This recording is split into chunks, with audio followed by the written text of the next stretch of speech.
going to make homemade pizza crust, pizza dough, stromboli dough, and create stromboli. Please enjoy the following video and have a great day. Guys, today we are going to make pizza dough, and you can use regular AP flour. However, I suggest definitely investing in some double O flour. It's going to make a difference. It'll be more elastic, less bread-like. So you need a clean bowl, and you need 2 cups of your flour, 1 packet of instant yeast,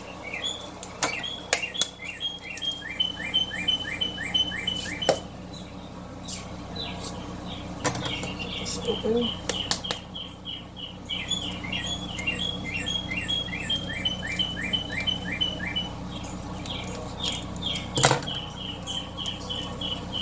Put the yeast directly in. We need 3/4 of a teaspoon of salt and a pinch of sugar. Just a pinch. This is a 1/4 teaspoon mark, and I'm literally putting that amount. That will help. The sugar is imperative, and if you have a diabetic, you need to use the sugar. It's not a lot of sugar that it's going to affect them. We're going to give this a little whisk to make sure that all the yeast is throughout the flour. You can use a spoon. I prefer using a whisk to make sure everything gets mixed thoroughly. Now we need 3/4 cup water, and it has to be warm water.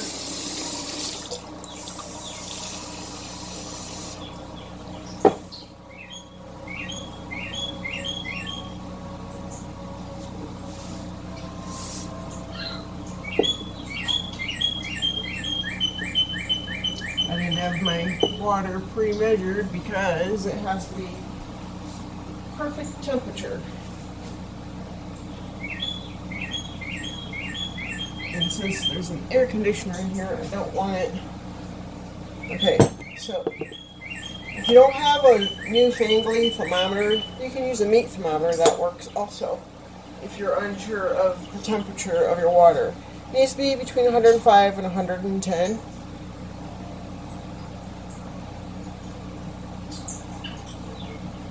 Mine is not hot enough, so I didn't run it long enough.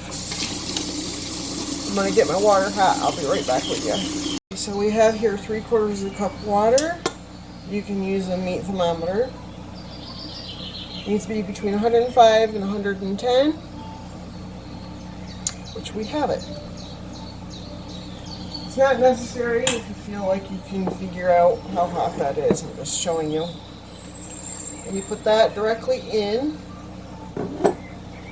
To that, we are going to add 2 tablespoons of olive oil. Now, if you want any flavorings, you can go ahead and add it now.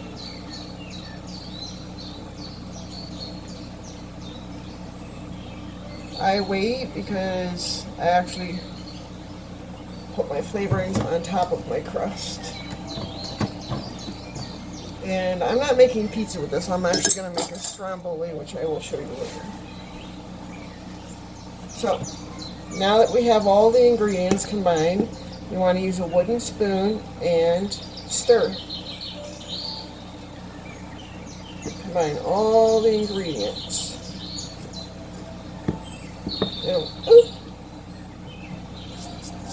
It'll start becoming sticky. That's what we want.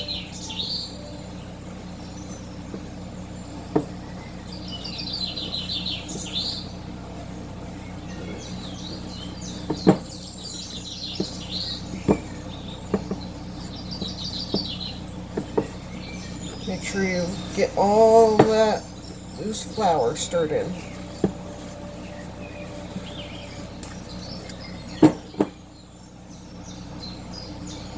Then you can go ahead and use your hands.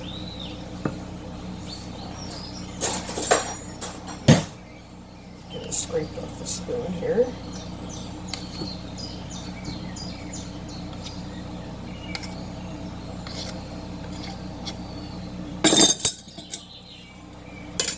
can use your hands to continue kneading it. You'll know it's thoroughly kneaded when you press it and it bounces right back. You want it to be slightly sticky, but not to the point of sticking to your hands.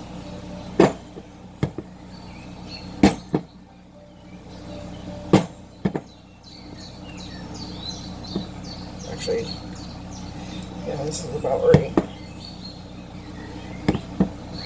Yeah. Actually, it does stick to your hands. I'm thinking of regular flour. I forgot. Double O flour, it will stick to your hands, but when you press it, it bounces right back. See? Press down, bounce back.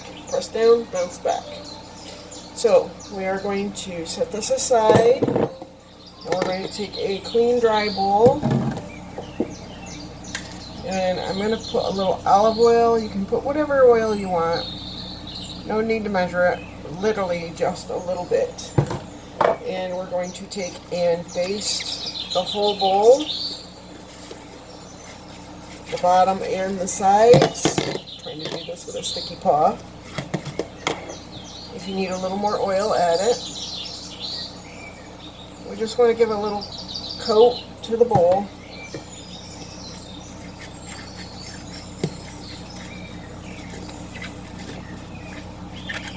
All the way around.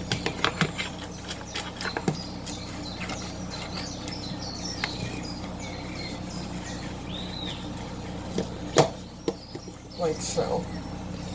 Then we are going to take our kneaded dough and add it into our bowl over here. And we're going to let it sit covered, undisturbed, like so. It'll continue to expand. You punch it down before you're going to use it. We'll be right back with you. Okay, so I had to wash my paws. They were distracting me. We're going to cover, you can cover it with plastic or a tea towel. I have this one designed specifically for making my crust of any kind. And we're going to let it sit here minimum of 30 minutes before you can use it. It'll be expanded. This will puff right up the longer you let it sit. And we'll be back when we're ready to use it. We have here our pizza crust.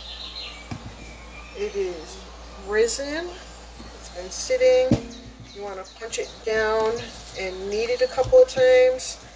You can put some oil on your hands if you want to make sure it doesn't stick, but there should be enough oil in the bowl to prevent it from sticking to your hands. You just want to make sure all those glutens are thoroughly blended in.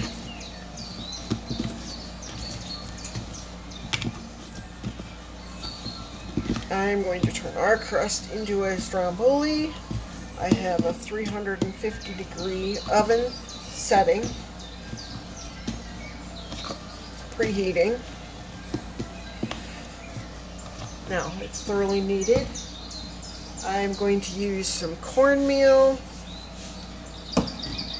to give it a crispier crust. You don't need a lot. Spread it out here. Then I'm going to place my dough into it and press it out. I make sure to get some of the cornmeal on both hands so that as I'm pressing into the top, it doesn't stick to my hand. If you feel more comfortable with a rolling pin, you can use one. Flip it. This will give it a crispier crust. You want to stretch as you're pressing into the center.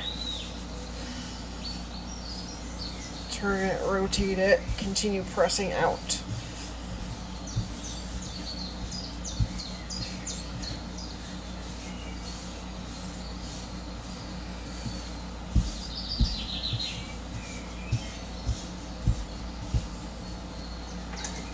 bring my pan over so it's ready when I'm ready for it.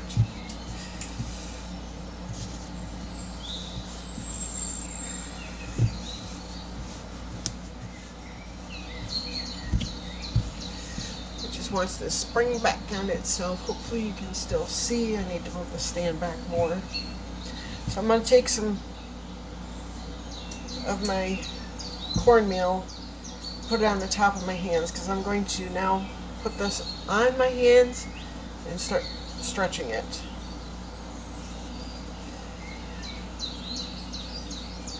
I'm just putting my knuckles like this back and forth, slowly stretching it as I go.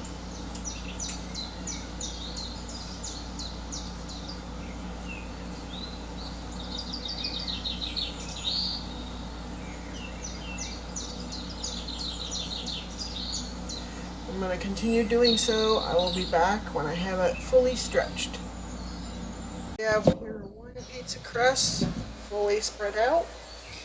Now I'm going to take some garlic powder and spread it across the top.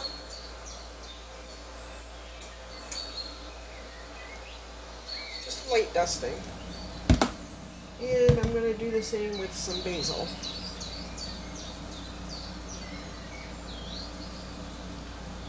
Now my meat, I've already cooked my sausage, which is what I'm putting in it. I'm making a stromboli, not a pizza.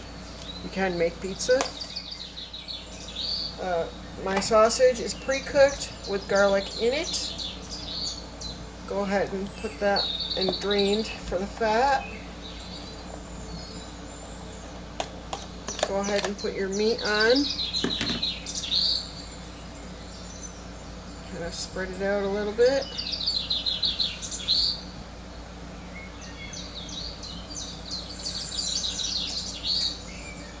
If you want to add another meat, burger, sausage, some ham, some peppers, whatever you like on your pizza or stromboli, that's what you put on. You can put some parsley, some marjoram, whatever you want, whatever is your liking. Now we're going to go ahead and add mozzarella cheese. I don't add ricotta. I don't care for ricotta in my stromboli. Whenever I have extra ricotta though, I serve it on the side for anybody that is here and wants ricotta.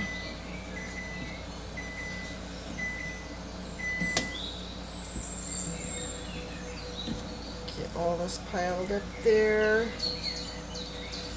Needs more cheese.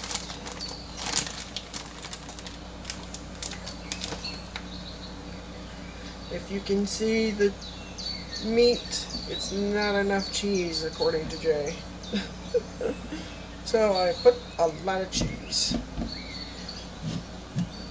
Then we're going to go ahead and take our crust very, very carefully. Pull it out from underneath on one side and fold it over. Press it down as you go. Be very careful. Do not want to tear your dough. Make sure everything's tucked in.